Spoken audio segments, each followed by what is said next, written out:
In this episode of Film Stock Reviews, I'm reviewing Texas Chainsaw Massacre. Now, this is a direct sequel to the 1974 original movie.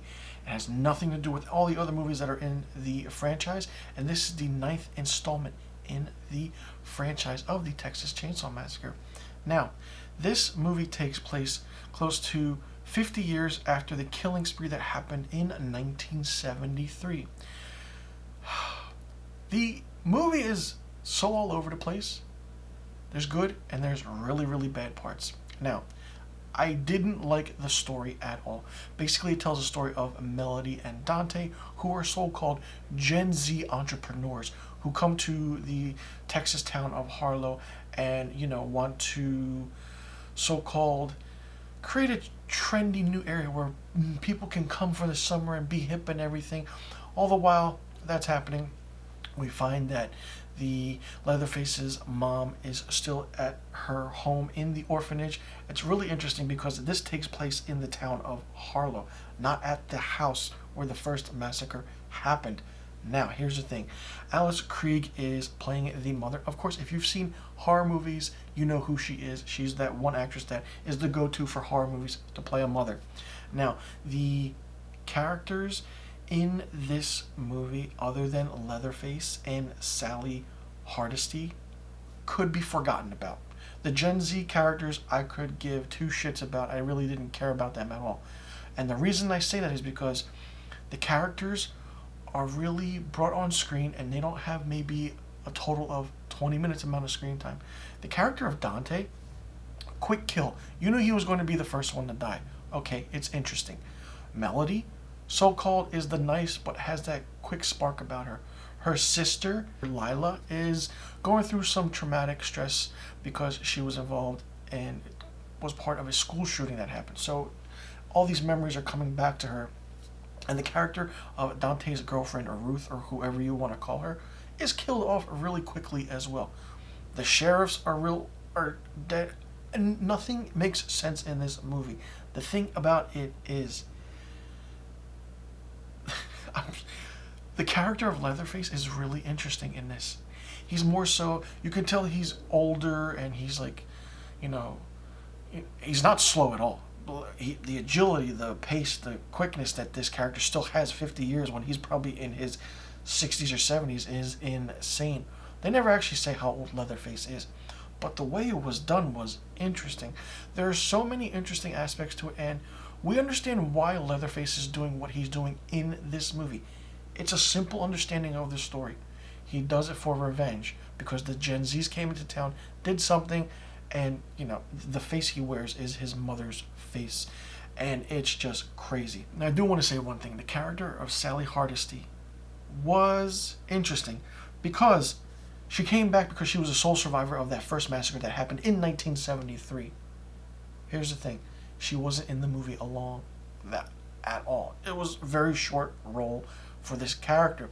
You could say the legacy character coming back, you could think like, oh, it's Laurie Strode, Jamie Lee Curtis, like they did with Halloween in 2018. None of that. That Laurie Strode had more of a role than Sally Hardesty had in this movie. I do want to say that. But the entire aspect of bringing Sally back, facing Leatherface after all these years, is kind of just thrown in there. Because I feel like the filmmakers saw this as an opportunity to be like, oh, if Halloween 2018 did it, let's do it with Texas Chainsaw Massacre and bring back Sally some way, somehow. Okay, they did that. I do like the homages that were played to certain different horror movie remakes, not horror movie originals. There's a scene that happens where Leatherface is using a hammer mallet and breaking a wall where he's going to get his chainsaw. That's reminiscent of when Jason Voorhees was getting his mask in the remake of the Friday the 13th movie that took place in 2009. Now, there's a great callback to the Michael Myers Halloween movie from 1978, where the character of Melody is hiding in a closet and Leatherface comes in. And it's another closet horror aspect to it, trope, where, okay, you think something's going to happen. There's that. There's different aspects of different things that you see. The homages that they played to certain things. And there's a lot of water in this movie, from the rain to the final encounter with Leatherface in this movie. It's just really interesting. And where Leatherface is laying in water and his hair is up and floating in the water with his face, it's reminiscent of that picture that goes around the world and the web and the movie where it's just his face and his image and that's it. The killings were really good. They were really eccentric and different and new. I loved how Leatherface was using his chainsaw on the floorboards, trying to get to melody. Really good, really creative. He's just a hulking presence, and that's what that is. He's a hulking presence. It's really good, and they really captured that in this movie. The bust scene was so good and so well done. I absolutely loved it. For the first time in a really, really long time, I was rooting for the villain. I was rooting for Leatherface because of what they did to him. And, it's just for that. And that scene, that bus scene, reminds me of the scene that happened in Hellraiser 3, Hell on Earth, where Pinhead comes into the nightclub and just closes everything, just starts killing people. That's what that reminded me of as well. So little bits and pieces of what things reminded me of. I feel like the filmmakers just took certain things and just put it into this movie, and that's what they did. They put it in a blender. Here's your movie. Hate's a really strong word, but I hated the ending and how it was done. That's all I'm going to say. You could have just walked away, but the whole aspect of seeing Leatherface flailing his arms with the chainsaw, with another added thing to his hand, was different, but it could have been done better. I feel like the characters that were the Gen Z characters really didn't need a backstory at all. They were quick, it was simple, we didn't need anything, and we felt no remorse for them if they were going to die or not, because basically they got what they deserved when they got there. They were just trying to do some things, and Leatherface was doing his thing. He was protecting what he was doing. The character of Richter, I wanted more of. He was introduced in the beginning of the movie, but I feel like so much more could have been done with him. I feel like he's the only one that actually went toe-to-toe with Leatherface, but the way he was killed off was really intense and really, really crazy. Filmmaking aspects were good. Cinematography was different and lighthearted. For a lot of shaky cam movement. But listen, the movie's only 81 minutes long. It's a short movie. It doesn't even hit the hour and a half mark of 90 minutes. So, I mean, it could have been done so much better. And there is a post-credit scene. I'm just going to tell you what that post-credit scene is. After the events of what happened in this movie, Leatherface makes his way to the house where the original massacres occurred. So, who knows if he's going to come back now, but I feel like this is it. Don't make any more movies. But, the original is such a cult classic. The 2003 remake with Jessica Biel is probably one of the best horror remakes and my personal favorite of a horror remake ever. That actually solidified as Leatherface as a big hulking brute, and I feel like they tried to capture that with this one, but the character of Leatherface is so aged that I feel like, okay, if he's aged, why is he running around like crazy? And no old time feel was put into that character. It was just certain young things, and that was it. And it was different how it took place at the orphanage and in the town of Harlow. Like I said, characters were killed off very quickly. No remorse for all the Gen Zs, which was fine, which I really didn't care about. The bus scene was great. I feel like it's perfect, but it does show what our society is now. People, cancel culture. Let me take my phone out and do this. No, they got what they deserve. That's all I'm going to say. But, I mean, as a whole, the character of Sally was badass in the end, but could have been done more.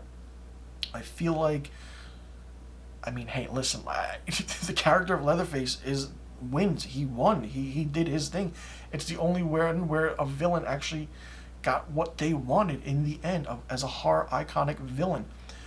I did like the beginning because we get a glimpse of a story where we get the flashbacks of what happened in the original movie. And John Larroquette does return to narrate that opening scene. And it's really well done, especially how it pans out and comes into the present day. Really, really good, really well done. Like I said, there are a lot of great things about this movie, and there are a lot of terrible things about this movie. For me, Texas Chainsaw Massacre gets 2 out of 5 stars.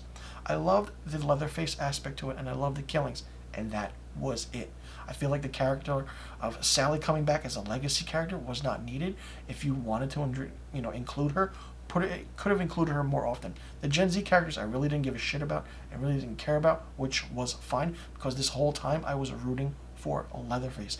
And like I said, it's a really, really long time for where I actually rooted for a horror iconic villain like Leatherface.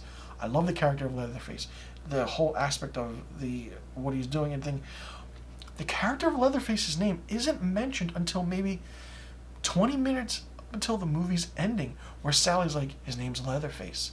That's it. We don't hear anything else about the mention of it. People know what happened in the original movie, and they're trying to be careful that it doesn't happen again because these Gen Zs are coming in trying to take over and trying to do certain things. It's different, it's iconic, but they could have been done a little bit better. Let me know in the comment section below what you thought about Texas Chainsaw Massacre. Did you like it? Did you not like it? What did you think of it?